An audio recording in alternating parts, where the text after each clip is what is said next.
Once upon a time, in a thick forest at the edge of a village, there lived a wolf. He was a wild creature, lean and strong, with silver-gray fur and eyes as sharp as the winter wind. The wolf lived as wolves do, hunting for his food, sleeping under the stars, and roaming wherever his paws would take him. Life in the forest wasn't always easy. Some days the wolf caught plenty of rabbits and had a full belly, but other days he went hungry, searching and searching, but finding nothing.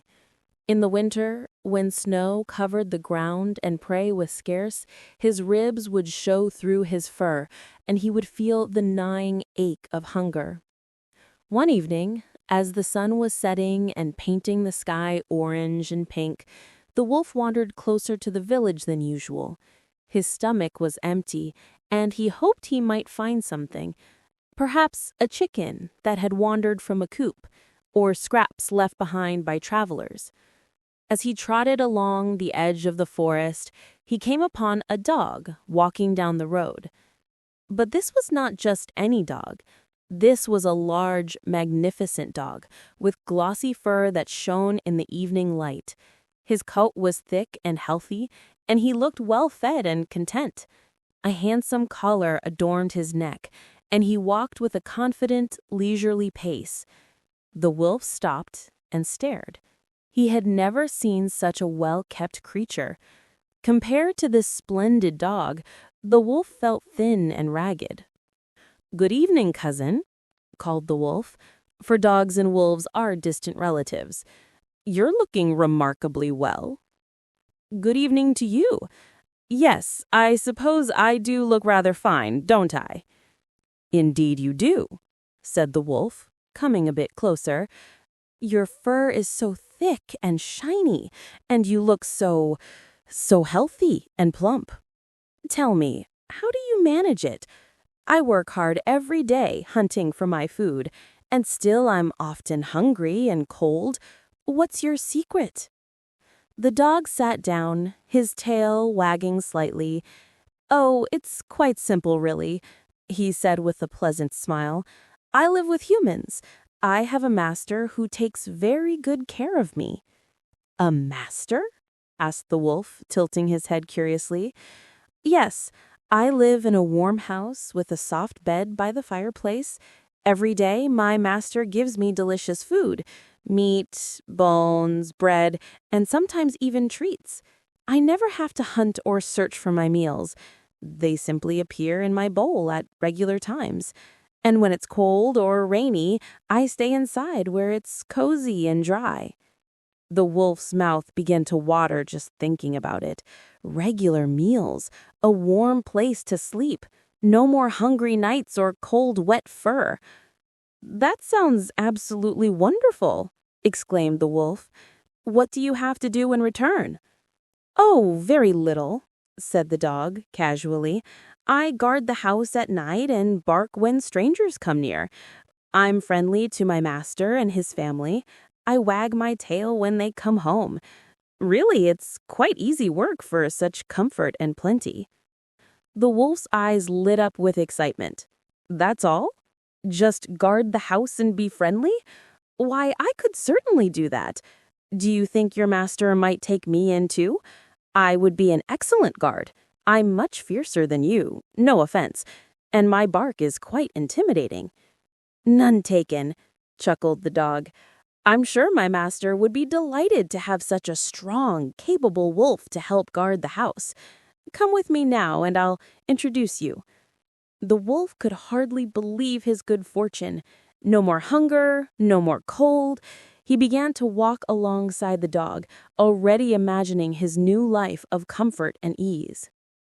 As they walked together down the road, the last rays of sunlight caught the dog's collar, and the wolf noticed something he hadn't seen before. There, beneath the handsome leather collar, the dog's fur was worn away. The skin underneath looked rough and marked, as if the collar had rubbed against it for a very long time. The wolf stopped walking. "Cousin," he said slowly, "what's that mark on your neck, under your collar?" The dog glanced back and shrugged. "Oh, that?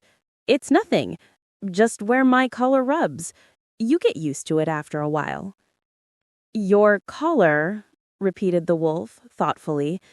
"And is your collar attached to something?" "Well, yes, during the day I'm attached to a chain, so I don't wander off, you understand. But it's a long chain. I can walk all around the yard. And at night, when I'm guarding, sometimes they let me off it." "Sometimes?" asked the wolf quietly. "Yes, sometimes. Well, most nights, when it's my job to guard. But during the day and when guests come, they keep me tied up so I don't get in the way or bother people. It's really not so bad. You'd hardly notice it." The wolf looked at the worn patch on the dog's neck for a long moment. Then he looked at the road ahead that led to the village. Then he looked back at the forest behind him, dark, wild, and free. "So you cannot go wherever you wish?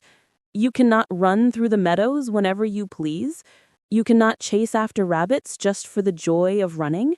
You cannot lie down wherever you choose and sleep under the stars?" The dog shifted uncomfortably. "Well, no, not exactly, but in exchange I have—" "Thank you, cousin, but I must decline your kind offer." "Decline? But why? You'll have food every day, warmth, comfort." The wolf stood tall, his silver fur catching the last light of day. "All those things sound wonderful," he said, "but they come at a price I'm not willing to pay. You see, I may sometimes go hungry, I may sometimes be cold or wet, but I am free. I go where I wish, when I wish. I sleep under the open sky with no chain to bind me. I answer to no master but myself." The wolf took a step back toward the forest. "Your full belly and warm bed are not worth the collar round your neck and the chain that binds you.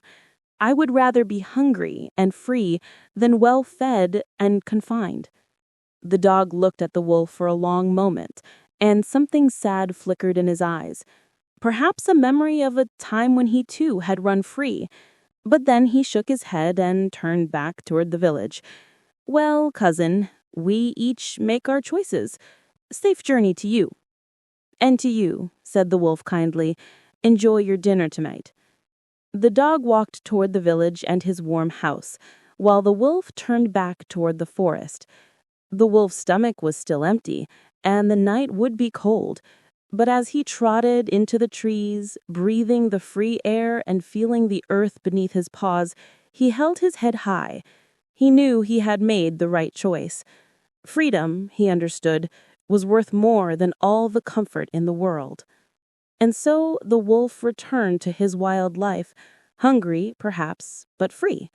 And every time he felt the wind in his fur or ran through the moonlit forest with no chain to hold him back, he was grateful for his choice. The end. Sleep peacefully, little one. Remember that true freedom is precious beyond measure. Sometimes the things that seem most comfortable come with invisible chains.